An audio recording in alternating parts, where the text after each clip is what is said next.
Hi, this is Mahayogi again. We were discussing the basic principles of yoga with a view to understanding uh, what I'm calling yoga vision. Actually, there's a Sanskrit word for that, which is drishti. Drishti means vision, but more on that later. Let's just talk about basic principles. So, we were talking about the Eightfold Path. The first principle on the Eightfold Path is called yama. The word yama means rules, regulations. In order that one have a satisfied mind, one needs to follow a certain regimen, a certain kind of discipline. Before entering into the practice of meditation, we need to free our consciousness from its absorption in the lower self. The idea is to find harmony between the body, the mind, and the higher self. And this harmony is not possible as long as we're absorbed in sensual pleasure.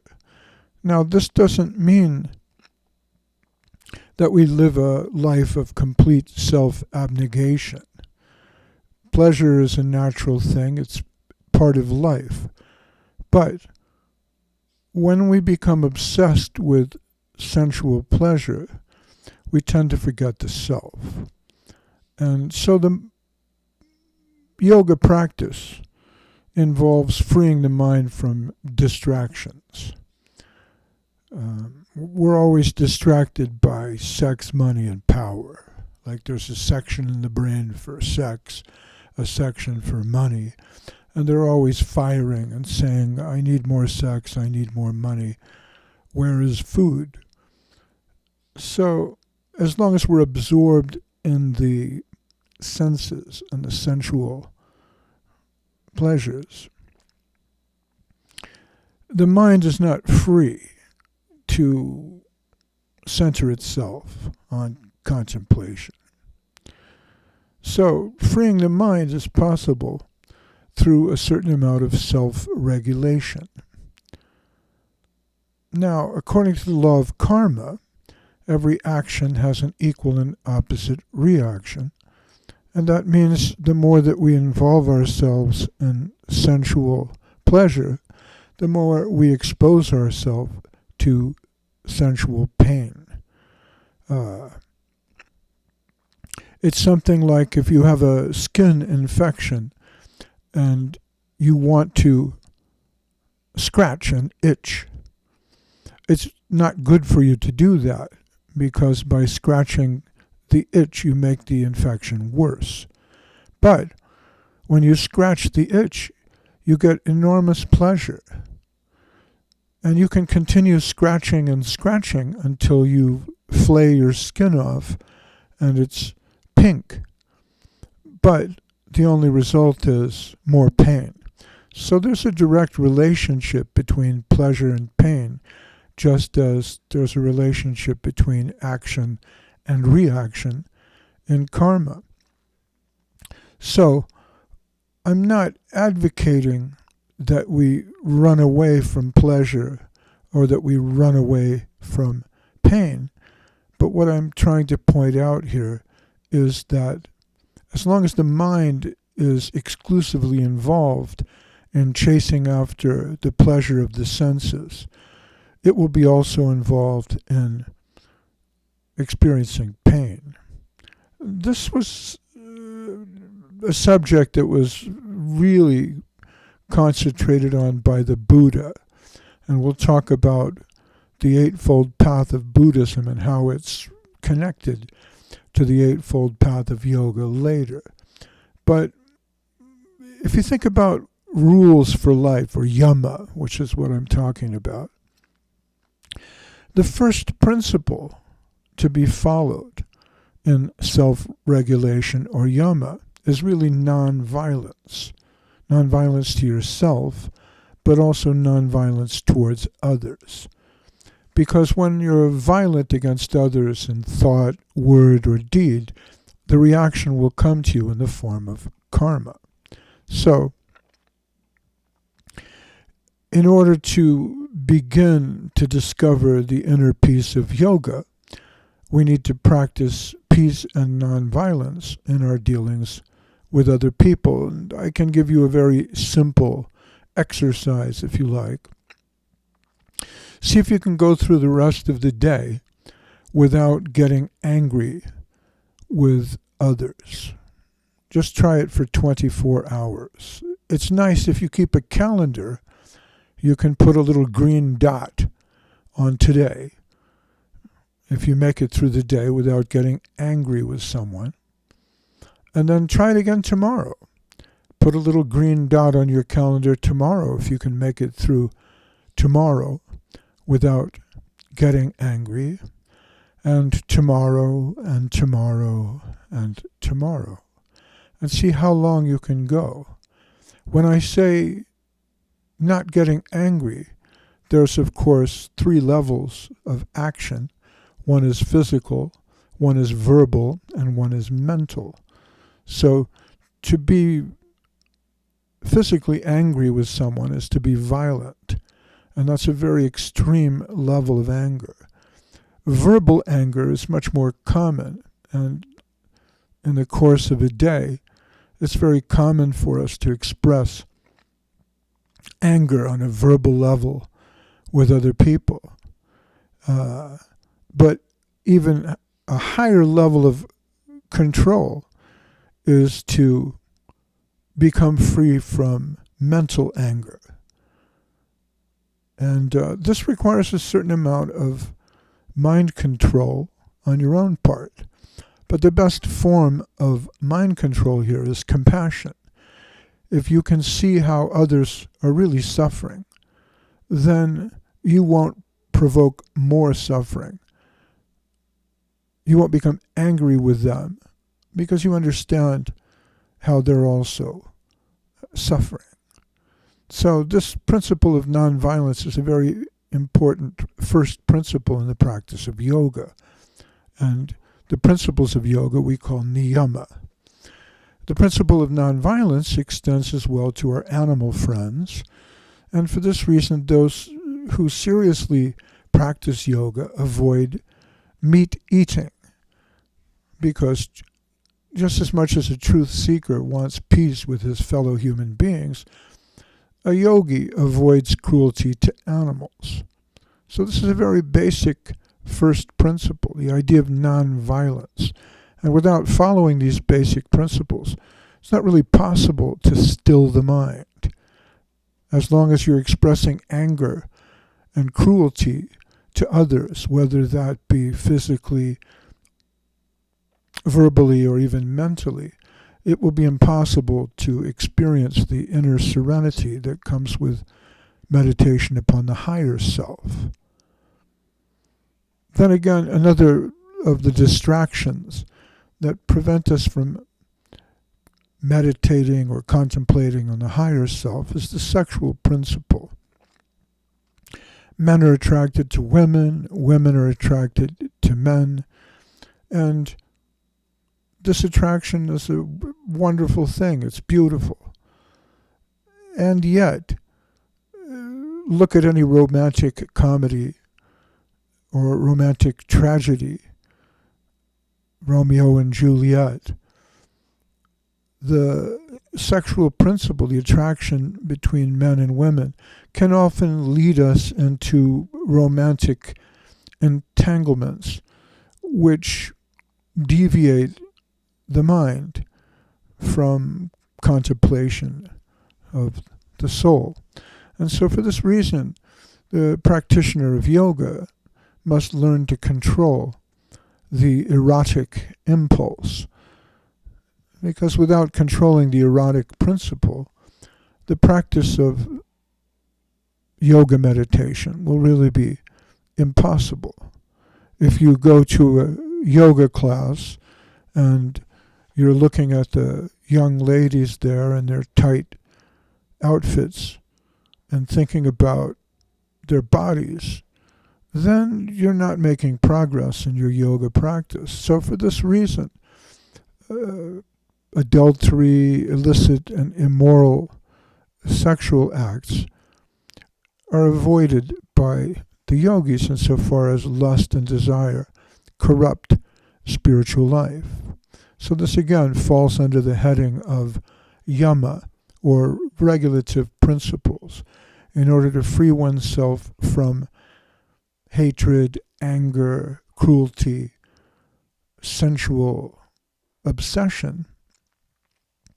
It's important for one to try to live a regulated life. Now, we're not talking about extreme self-abnegation, but look at the path of the great yogis and you'll see what I mean. All of this also can be understood through the instructions of one's teacher or guru. For the same reason as the above mentioned, that is, trying to keep the mind peaceful, a practitioner of yoga should avoid intoxication. And this means intoxication by alcohol or other drugs that may distort the mind and agitate the senses. This can include psychedelic drugs, marijuana, LSD, ecstasy, a whole host of different drugs that we use to calm the mind. In a sense, the action of these drugs has more to do with anesthesia than it does with self-realization. We suffer so much internally as a consequence of modern civilization that anesthesia becomes pleasing. It becomes a goal in life.